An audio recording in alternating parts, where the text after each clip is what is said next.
متتبعي قناة سوبر سبورت، أهلا بكم في فيديو جديد، والبداية بالتفاصيل.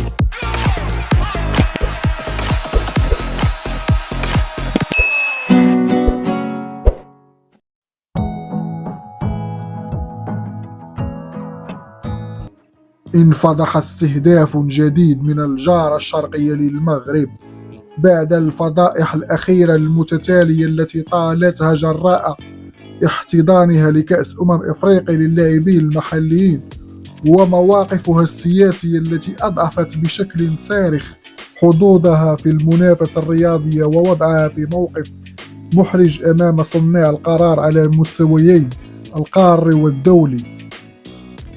وبعد انقشاع حقيقة الجزائر من ناحية استغلالها للشان بهدف تمرير رسائل ومواقف سياسية واهية، أقدمت صفحات تابعة للجارة على مشاركة خبر زائف يشيع غرق أحد الملاعب المغربية بسبب الأمطار، وذلك على هامش استعداد المملكة لاحتضان كأس العالم للأندية 2022.